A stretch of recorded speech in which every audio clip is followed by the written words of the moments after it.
Bonsoir à tous, bienvenue à votre magazine littéraire sur RTI2, Entre les lignes. Ce soir, M. Seka Yapi Anselme se propose de vous donner des clés afin de tirer le meilleur de vous-même, d'être pleinement conscient de votre potentiel et l'utiliser de façon efficiente.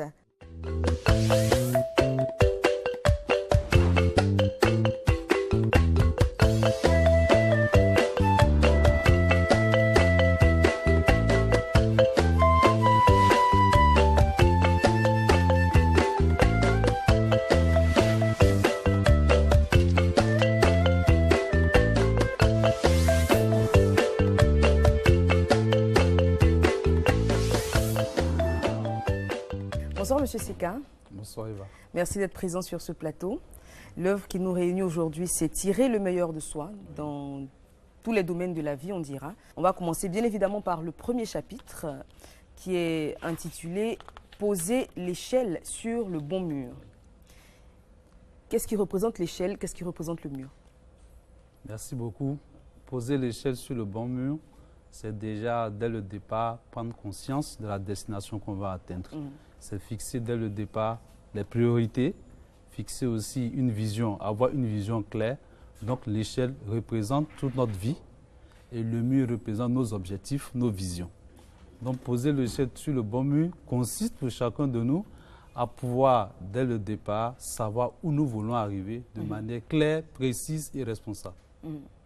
Dans tous les domaines qu'on a précités. Hein. Dans tous les domaines. Donc c'est de prendre en compte aussi ces 7 domaines de prédilection de notre vie afin que l'échelle soit posée sur le mur. Ce mur a une fondation. Et cette fondation, ce sont les 7 domaines qui constituent notre vie pour que nous puissions en dégager tous les bénéfices. Alors comment identifier ce mur-là finalement? Parce que nous sommes humains, nos envies peuvent varier en fonction du temps. Oui. Est-ce que le mur est fixe? Parce que j'imagine qu'il doit être solide. Oui. Est-ce que le mur est fixe ou il peut évoluer? Le mur, dès le départ, doit être fixe.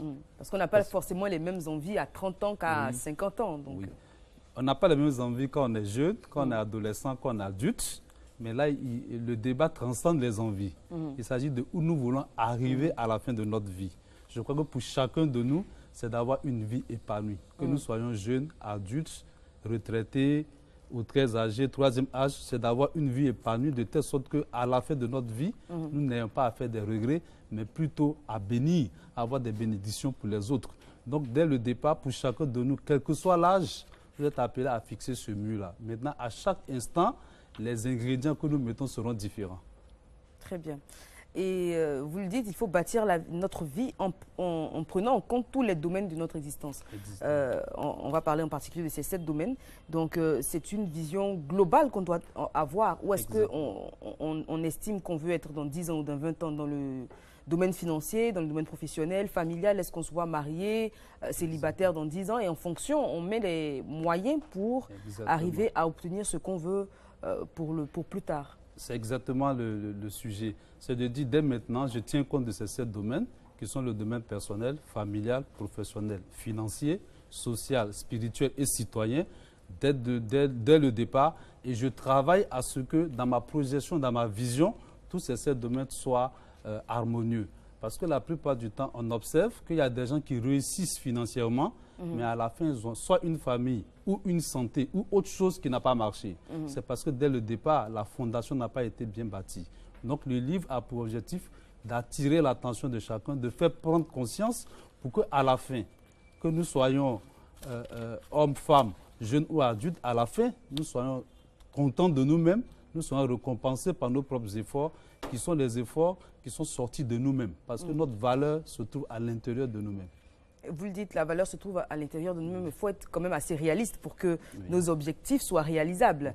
Je veux dire, si par exemple on a fait une série littéraire, comme moi par exemple, on ne peut pas se fixer comme objectif d'être médecin plus tard. Donc il faut que ce soit réalisable et en fonction de nos capacités également. Exactement. Donc il faut tenir compte de nos capacités. C'est en cela qu'il y a l'analyse de ses forces, de ses faiblesses, de ses compétences et des points à améliorer qui nous permettent dès le départ de fixer ou de faire notre propre bilan. Connaissant nos forces et nos faiblesses, alors nous sommes capables de créer le chemin, la manière, le comment pour arriver à notre vision. Et la vision ou la mission, dans tous les cas, doit avoir pour élément fondamental d'apporter quelque chose à l'humanité. Que je sois médecin, que je sois littéraire, que je sois scientifique, qu'est-ce que j'apporte pour moi-même, pour ma famille, pour les autres et pour l'humanité? Dans tous les cas, c'est de délivrer un service pour que chacun de nous puisse être content, puisse être satisfait de ce que nous avons apporté. Alors finalement, comment trouver le bon mieux pour notre échelle? Trouver le bon mieux pour notre échelle, c'est de dire quelle est la vision, quelle est ma mission de vie. Qu'est-ce que je veux? La question à laquelle il faut répondre, quand je vais partir de cette terre, que voudrais-je que les gens retiennent de moi? Donc en répondant à cette question, alors on est capable de définir les différents axes. Si je veux être un bon père de famille, laisser des enfants qui sont intégrés socialement, cela me dit que dès maintenant, je dois construire l'avenir de mes enfants, je dois m'occuper d'eux à la fois de manière financière et en donnant aussi l'éducation qu'il faut.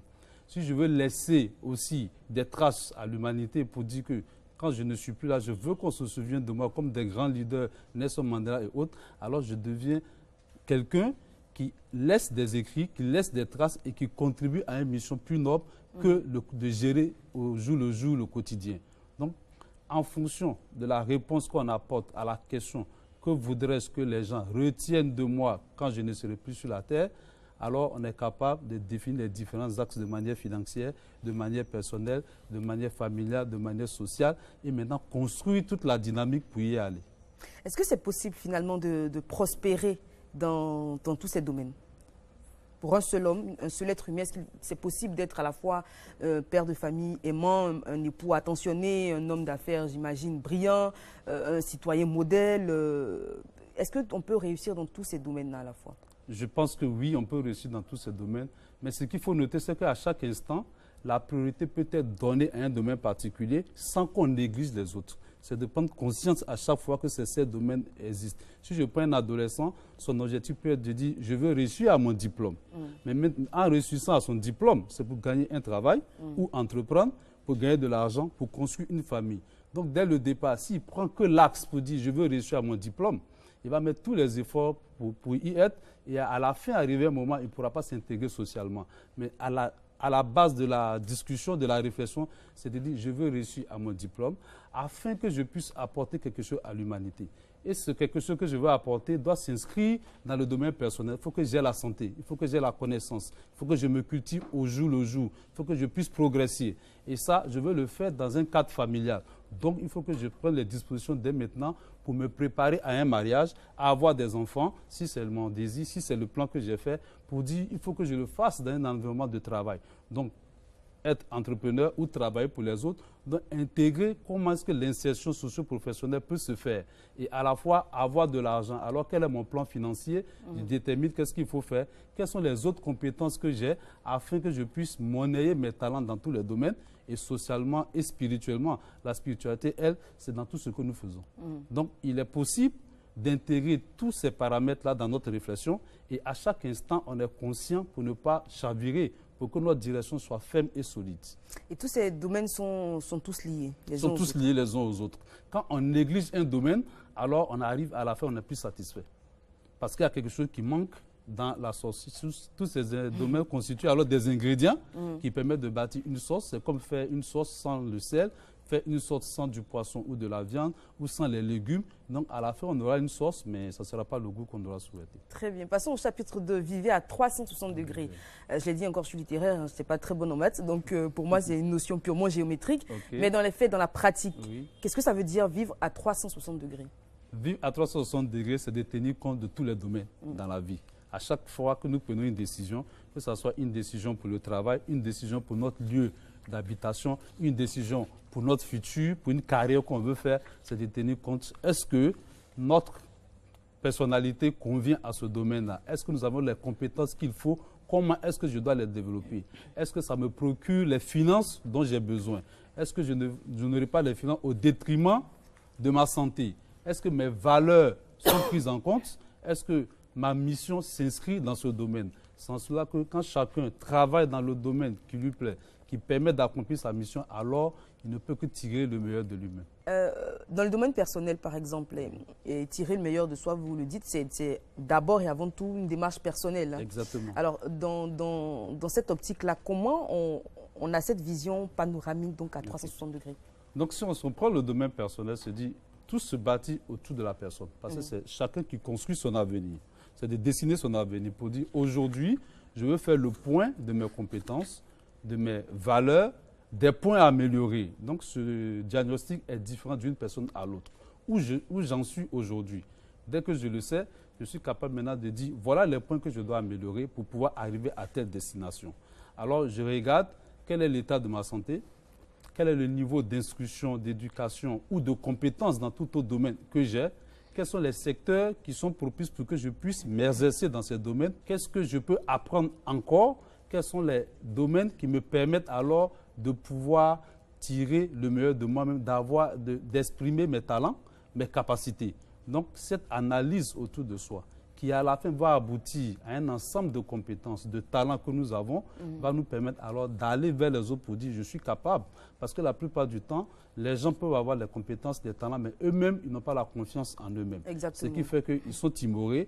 Donc, en faisant ce diagnostic, ils n'osent pas. Donc, en faisant ce bilan, alors on commence à voir, à sortir de l'eau, la tête de l'eau pour dire j'ai telle compétence pour aller de l'avant.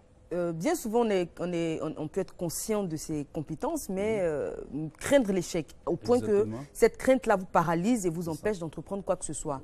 Quand c'est le cas, comment dépasser cette peur? Donc, cette peur, cette crainte de l'échec, en réalité, c'est parce que nous n'avons pas un plan défini. Parce que rien n'est écrit. On est là, on dit, j'ai peur d'aller dans tel domaine, j'ai peur d'affronter ici, j'ai peur de faire ceci. Mais en réalité, l'échec lui-même devient quelquefois les échecs, ce que nous appelons échecs, ou j'appelle obstacles, devient des leçons à apprendre pour aller encore de l'avant. Et les grandes réussites ont connu de grands échecs. Je cite dans le livre Thomas Edison qui dit « J'ai fait 1000 échecs pour inventer l'ampoule électrique, mais c'était 1000 manières de pouvoir arriver à la solution. » Donc, en faisant tout ça par écrit, en faisant toutes ces étapes, alors ça devient plus clair dans notre esprit de savoir qu'est-ce que nous devons faire, où est-ce que nous devons mettre les moyens, qui nous devons contacter. Alors, l'échec n'est plus une peur, mais ça nous dit que ça fait partie des étapes pour atteindre notre objectif.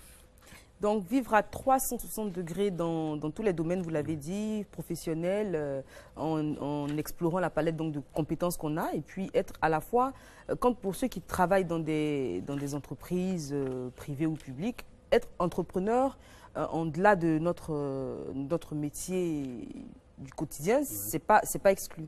C'est pas exclu. C'est pas exclu parce que être entrepreneur, c'est d'abord avoir une idée, la mettre en place et pouvoir déléguer aux autres pour pouvoir le faire.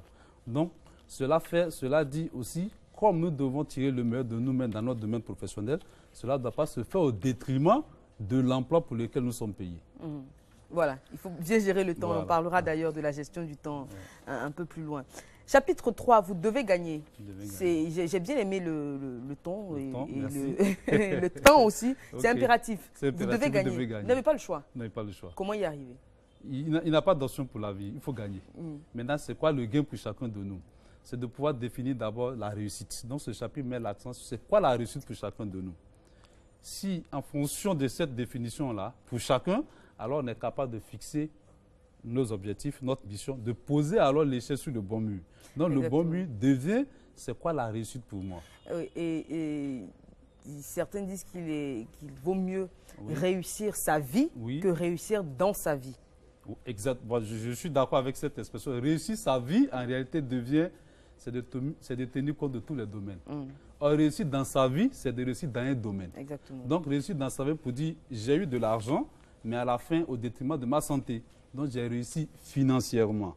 Mais réussir sa vie, c'est-à-dire, cet argent que j'ai gagné, ça a été profitable pour moi, pour ma famille, pour la société dans laquelle je vis, pour le pays dans lequel je vis. Donc, je deviens un contributeur dans tous les domaines. C'est ça qui fait réussir sa vie, différemment de réussir dans sa vie. Parce que réussir dans sa vie, c'est toujours un domaine. Je peux être un grand sportif, j'ai eu des trophées, des titres. Je peux être, je ne sais pas, un grand entrepreneur, un grand chef d'entreprise. J'ai fait bouger mon entreprise, j'ai atteint tous les sommets. Donc, c'est aussi une problématique du livre qui dit comment est-ce que de grands leaders qui sont reconnus socialement, mondialement, n'arrivent pas à gérer quand il s'agit des affaires familiales, des affaires sociales, des affaires citoyennes. Ou des affaires, des toutes petites affaires. On a l'impression qu'ils sont tellement habitués à gérer des problèmes plus grands que les tout petits détails. On a l'impression qu'ils sont désemparés face à ces détails-là, peut-être parce qu'ils ont l'habitude de déléguer. Mais vous venez de parler d'une notion, donc c'est d'être contributeur. Et je vais prendre ici, page 61, l'exemple de Tyra Banks, donc animatrice de télé, ancien mannequin, qui disait qu'à une certaine époque de sa vie, elle pensait que réussir, c'était finalement avoir les plus gros contrats, être sur les plus belles affiches, etc.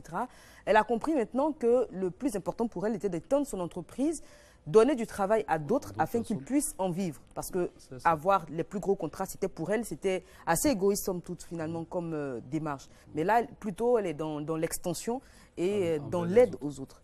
Exactement, c'est ça le fondement aussi du livre pour dire que la réussite, en fin de compte, c'est de donner un impact aux autres, de faire un impact, de laisser des traces, de contribuer aussi non seulement à notre propre vie, mais à l'amélioration de la vie de tout un chacun. Et on ne peut pas faire le bonheur des autres et puis se laisser. Donc c'est en cela pour dire qu'on dit que c'est un monde de rendez-vous, du donner et du recevoir. On reçoit et on donne. C'est dans cet esprit de partage que chacun doit s'inscrire afin que le mur sur lequel les choix doivent être posés soit stable et durable. Vous devez gagner, je l'ai dit, c'est impératif, mais il faut garder à l'esprit qu'on ne gagne pas à tous les coups. On aura des échecs, on aura des obstacles. Mais le but et l'idée finalement de ce chapitre-là, c'est de nous aider à les surmonter en prenant par exemple l'exemple de Thomas Edison, en disant qu'il a échoué peut-être 1000 fois, mais c'était 1000 façons d'arriver au but. Donc chaque fois qu'on échoue, plutôt que de rester sur cet échec-là, il faut apprendre de ces erreurs et de ces échecs aussi, ce qu'on ne fait pas toujours. C'est ça. C'est ça la clé, c'est d'apprendre de ces échecs. En ce moment, quand on tire une leçon d'un échec, ce n'est plus un échec. Ça devient une leçon. Ça devient un cours. Ça devient un contributeur aussi à la réalisation de notre objectif et de notre vision. Parce qu'on ne peut pas aller en ligne droite. Il y aura des lignes courbes, il y aura des déviations, mais toujours est-il que dans la vision que nous avons portée, nous devons être fermes, inébranlables, afin que nous puissions y arriver. Donc l'échec n'existe pas en lui-même, parce que l'échec veut dire qu'on a fini, il n'y a plus d'autres moyens. Mais tant qu'on est vivant, alors on peut trouver toujours des processus, des mécanismes, des aides pour pouvoir aller de l'avant. Chaque fois qu'on apprend de nos erreurs, alors on fait un pas en plus. Mais faire l'erreur et être timoré, se plaindre à tout le temps, alors ça devient un échec comme si c'était définitif. Or, tant que nous vivons, rien n'est définitif, tout peut changer. Chapitre 4, engagez-vous pour votre vie. Il s'agit avant tout d'engagement. S'engager envers soi-même, c'est la première des choses. C'est la première des choses. Donc cet engagement doit être inébranlable. Parce que la plupart du temps, qu'est-ce qui nous engage dans notre vie? On se lève le matin, on va à gauche, on va à droite, on n'a pas la vision. Et quand quelquefois on arrive à penser à une vision, à des objectifs, on ne met pas les moyens qu'il faut. Et je dis, on s'engage pour notre travail, on s'engage pour bien d'autres choses, mais est-ce pour notre vie? Prenons notre vie comme une entreprise, parce que nous sommes au centre. Quel est l'engagement que nous prenons pour dire que je veux tout faire pour arriver à mon objectif qui a été fixé? Je veux tout faire pour avoir une santé, je veux tout faire pour avoir les finances qu'il me faut pour vivre, je veux tout faire pour contribuer à la vie des autres, je veux tout faire pour apporter quelque chose à ma nation. Donc cet engagement est un moteur, est un ingrédient essentiel. C'est lui qui va nous permettre à chaque instant, dans le déroulé de notre vie, de pouvoir rester serein, de pouvoir surmonter les difficultés et d'arriver à notre vision, à notre mission. Un secret que vous donnez ou une astuce, je dirais, c'est d'écrire notre engagement, de le coucher sur papier afin de le relire quand besoin se fera sentir. Et là, vous préconisez d'écrire, par exemple, je m'engage à tirer le meilleur de moi-même. Exactement. Donc, en écrivant, je m'engage à tirer le meilleur de moi-même et que cela soit visible à chaque instant. Quand je me lève, je le vois. Quand j'arrive au bureau, je le vois. Quand j'arrive dans tous les domaines, je le vois. Alors, je me fais fort à chaque instant, quel que soit le domaine, le travail que je fais, de faire le mieux que je peux. Et quand on fait du mieux qu'on peut, il n'y a aucun regret. parce qu'on a donné tous ces moyens, on a donné toutes ces forces, et c'est là qu'on peut arriver. Là, ça nous permet aussi de déterminer quelles sont nos limites dans tel domaine pour pouvoir accroître. Tant que je laisse des réserves, alors je ne suis pas sûr que j'ai tout fait. Je ne suis pas à 100% de mes compétences. Je ne suis pas à 100% de mes compétences. Donc, ici, c'est de relever tout le potentiel qui se trouve en nous et de le mettre à contribution à chaque instant pour que nous puissions améliorer, nous puissions évoluer. C'est quand on a tout fait qu'on peut dire, alors, il me reste quelque chose d'autre à faire parce que je n'ai pas encore atteint la barre. Mais si je suis à 30% de mes compétences, alors ça devient de la théorie pour dire, si j'étais à 100%, alors j'aurais pu faire. Si j'étais à 90%, c'est parce que je n'ai pas voulu me donner moi-même. Sinon, je peux y arriver. Dans une course, on donne tous les moyens, on court jusqu'à ce qu'on ne peut plus, et puis on dit, bon, ok, c'est là que je peux arriver. Quand vous voyez le saut en hauteur, je donne des exemples de sport pour que ça soit visuel. On apprend à sauter 1 mètre, et puis on monte 1 mètre 0,5, 1 mètre 10, 1 mètre 20, et puis 1 mètre 25, on a touché, on sait que c'est notre limite. Donc le prochain objectif, c'est de dépasser cette étape. Donc, c'est qu'on a donné tout. Mais si à 1 mètre déjà, je dis, bon, je n'ai pas envie de sauter, je fais exprès, on ne sait pas si je peux atteindre 1 mètre. C'est qu'on atteint la limite qu'on peut dire, on peut aller encore de l'avant. Exactement. Et donc, soit on s'engage finalement dans un domaine, dans une action précise, soit on ne le fait pas. Parce que ça ne sert à rien d'être voilà, engagé à 50%. Finalement, vous l'avez dit, on risque d'avoir des regrets en disant j'aurais pu faire mieux, j'aurais pu faire plus. Donc, c'est de vivre sans laisser de regrets. Au niveau des entreprises, on dit une entreprise qui a plus de 20%, 25% de travail engagé va atteindre ces résultats. C'est pour dire que l'engagement est quelque chose qui manque dans la plupart du temps. Quand on se lève pour aller dans son travail, est-ce qu'on a cet engagement pour dire je m'en vais apporter quelque chose, ou on se sent contraint d'y aller parce qu'on va me pointer, on va m'envoyer des demandes d'explication pour être en retard, ou je le fais de moi-même. Et cet engagement est nécessaire dans tous les 7 domaines que nous avons cités. Très bien. Chapitre 6, c'est un chapitre qui m'a particulièrement intéressé. Je pense que beaucoup de personnes rencontrent ce problème-là. C'est la gestion du temps. Okay. Et ce chapitre 6 s'intitule « Je n'ai pas le temps ». Le temps passe. Le temps passe. Donc, vous le dites, gérer son temps, c'est refuser d'en perdre. Exactement. Donc, refuser d'en perdre, dans le livre, je donne ce que j'appelle les voleurs de temps. Exactement. Les voleurs externes, les voleurs internes. Qu'est-ce qui nous fait perdre le temps? Les voleurs internes, c'est ce qui dépend de nous. Et les externes, c'est ce qui dépend des autres. On m'invite à un mariage, ça ne commence pas à l'heure.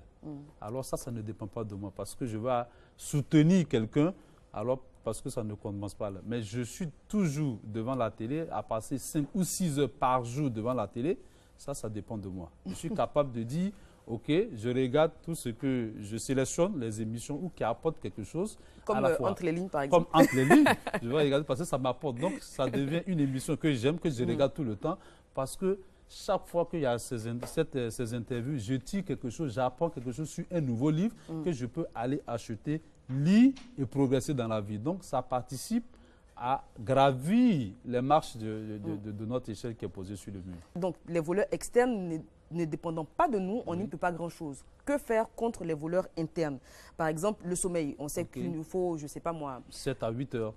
Oui, 7 à 8 heures de sommeil. Je veux dire, il me faut par exemple 1 heure pour me préparer le matin, prendre ma douche, me maquiller, m'habiller, aller au travail. Et puis le trajet fait peut-être 30 minutes pour arriver au bureau. Donc si je dois commencer à 8h30, cela sous-entend que je dois être debout au moins à 7 heures. Exactement. Souvent, je dors jusqu'à 7h30. Je ne parle pas de moi, hein, c'est un exemple que je prends. De manière générale. Voilà, je dis ça dans l'absolu. On dort jusqu'à 7h30. On sait très bien qu'on a 1h30 pour faire tout ça avant d'arriver au travail. On arrive à 10h, on est surpris. Donc ça, de ce point-là, il est traité dans la planification. Si je me lève à 7h30, est-ce que je me suis couché tôt? Qu'est-ce qui a fait que je ne me suis pas couché tôt? Donc, en fonction des rendez-vous, si je sais que j'ai un rendez-vous important à 8h, avec une personnalité importante, avec un entrepreneur qui va changer ma vie, est-ce que je serai en retard? Parce que la réponse est non. Donc, c'est l'engagement encore, la valeur qu'on apporte au rendez-vous, à ce qu'on fait, qui nous permet de nous réveiller à temps et puis de pouvoir être à l'heure. C'est parce qu'on se dit, bon, en partant 30 minutes de retard, ce n'est pas grand chose, ça ne fait rien. Donc, on se prépare déjà à aller en retard. Et vous le dites, il faut définir ses priorités. En fait, quand c'est une priorité, on met tout en œuvre pour être à l'heure. Je dis toujours qu'on a toujours le temps de faire ce qu'on aime. Exactement. Quand vous aimez quelque chose, vous avez toujours le temps. Et le temps devient relatif. Quand vous aimez quelque chose, vous passez beaucoup de temps, vous trouvez que le temps est court. Quand vous n'aimez pas, une minute, 2 minutes, mais ça dure longtemps. C'est comme mettre son doigt dans le feu. quelques secondes, ça vous brûle, vous enlevez, ça duré dans le feu. Mais quand vous mangez, vous êtes content du plat, alors vous prenez le plaisir. Le temps de déguster. Voilà. Très bien, Monsieur Seka, nous sommes pratiquement au terme de notre entretien. Je l'ai dit, 10 chapitres dans cette œuvre. On n'a pas parlé de tous les chapitres. Hein. Par exemple, chapitre 8, quand 1 plus 1 devient supérieur ou égal à 3. Ça, bon, vous aurez l'explication, parce que le titre comme ça est assez énigmatique, vous aurez l'explication dans l'œuvre. Et puis finalement, il faut savoir que les solutions sont en nous. Moi, j'ai l'habitude de dire qu'il n'y a pas de problème sans solution. Il y a un problème sans solution, c'est un problème mal posé. Donc il faut trouver le bon sens, poser le problème correctement, et puis la solution viendra, je pense, assez naturellement. Exactement. Très bien. Monsieur Seka, merci beaucoup pour votre présence sur ce plateau. Je rappelle, Tirer le meilleur de soi, c'est cet excellent livre que je vous recommande d'ailleurs. Je l'ai lu, je l'ai adoré. Donc, courez donc chez vos libraires, il est disponible. Merci d'avoir été en notre compagnie. Nous étions ici à la bibliothèque de l'Institut français. Merci. Je vous retrouve lundi prochain, même heure, même canal, c'est-à-dire 20 h sur RTI 2. Cette émission a été réalisée par Anicette Aouman. Monsieur Seka, le dernier mot vous appartient. Merci beaucoup. Je voudrais dire merci à tous les auditeurs, à tous les fans de Tirer le meilleur de soi, tous ceux qui ont déjà acheté les livres, pour l'encouragement, les messages de retour qu'ils nous apportent. Et je voudrais dire que ce livre est disponible dans toutes les librairies. Il est au prix de 9 800 francs. Il est aussi disponible, puisque nous voulons faciliter la tâche aux lecteurs, il est aussi disponible au 22 00 0000, au 44 07 27 27. Vous pouvez appeler et le livre vous sera livré gratuitement pour que chacun il n'y ait pas un blocage pour aller vers le livre. La livraison est gratuite. Le livre coûte 9 800 francs. Donc je dis aussi que c'est un investissement rentable pour chacun de nous, parce qu'avec 9 800 francs, vous avez un livre qui vous donne les ingrédients, qui vous donne les outils pour revisiter votre vie, pour tirer le meilleur de vous-même et vivre une vie épanouie, harmonieuse et équilibrée.